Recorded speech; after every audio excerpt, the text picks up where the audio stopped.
What's going on, dudes? Nick here, and welcome back to the BroZone. Today is another day all about the veggies. As you can see behind me, we are getting ready to transplant our tomatoes into their own little individual pots. So today is just going to be the process that I do for that, as well as where I'm going to be keeping them. And yeah, that's about it. It should be pretty simple, but for those of you who have never done this before, let's go ahead and get started. Now, some people will actually take these containers and put their soil in here directly, and they will also put their seeds in there directly, and they will grow them in here. And then basically what they'll do is they'll kind of thin them out. Now, I kind of do it the opposite way. I start them all in a small area, so I know that they're all the same type. And then I take some of the individual ones and plant them individually inside these. Either way, however you want to do it is up to you, but this is how I'm going to do it today by transplanting it into these containers. Now, I just got these on Amazon. They're super cheap. They're super flimsy as well, but that doesn't matter. All it needs to do is hold soil and the plants until they get big enough to be able to put outside. So with that said, let's go ahead and begin. And we've got 3 different types of tomatoes, and we're going to be transplanting them all. And hopefully within the next week or two, they'll be big enough to actually get outside, if the weather permits, of course. All right, now for this step, I'm going to be very careful because I don't want to break any of the tomato plants. If you break them or damage the roots too much, you're gonna kill them. And I've also got this little lid here. It's actually for a storage bin, but I don't know where it's at. And I figured I'm going to put it to good use by using it as kind of my water system. So what I'm gonna do, instead of having to spray water constantly on these individually, I'm going to place the water in this little basin and kind of allow them to drain it up through the roots. And I've also gone outside and made a nice mix of regular soil mixed with my potting soil. You can see there are chunks of the perlite enriched soil that I had, as well as a bunch of twigs and sticks and stuff. And any type of live matter, I'm gonna pull out and throw away because I don't want that growing over my tomatoes. First thing I'm gonna do is go ahead and start filling up these trays with about a ½ inch to 1 inch of dirt in the bottom.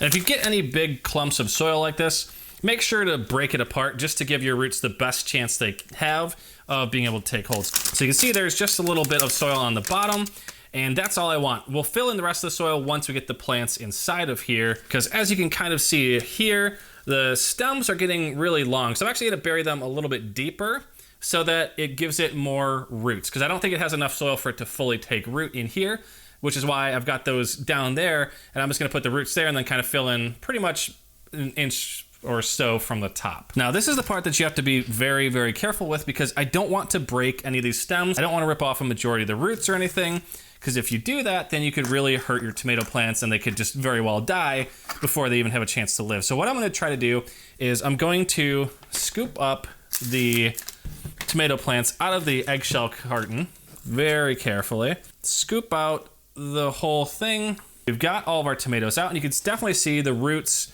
are completely spiraled up. Actually, I think that's even another seed trying to come up, but this is why I'm transplanting it now, because this is not a lot of soil for these plants, and if you leave it in here too long, obviously they won't grow. So what I'm gonna do is there's 2 of them here, and you can see they've actually kind of grown together all twisted, and I'm very gently going to try to separate them, trying not to damage the roots or the stems of the plants. So we've got 2 nice little plants there, and I'm just gonna put them inside of their respective cubbies. And I'm only gonna put a little bit of dirt in there now, and as they grow up, I'll just kind of top it off to try to get as much root culture as I can. And things like this, we've got a nice little new tomato plant forming there. I'm gonna put this back in the seed starter when I'm done, so to see if I can actually get that to grow up into a full plant. What I'm gonna do is I'm gonna take little spoonfuls of this dirt and start putting it around the stems until I get it to a height that I'd like it. But this part I want to do very carefully. I want to see exactly what I'm doing and make sure I put the perfect amount of soil in them and try to be as delicate as I can with it in the process. All right, I've got the soil completely saturated, not to the point where it is completely soaked. You don't want to drown the roots. You want to make sure that they do have enough moisture to survive. Obviously, anytime you touch the roots or the plants, they are going to have some shock to them. What I'm gonna do now is I'm gonna fill up the bottom of this tray with some water, and that way the plants will be able to soak up the water through their roots as they need it. So we've got a little more tomato plants than I thought we were gonna end up with. I actually had to go outside at one point and get a little bit more soil to finish off, but we've got our 3 different types here. And I'm keeping them lined up so I know that this row is one, that row is another, and this row is another. Now I'm gonna get these put back under the light and rearrange my growing area so that the seeds are on the mat and these are directly under the light to make sure they grow up nice and straight.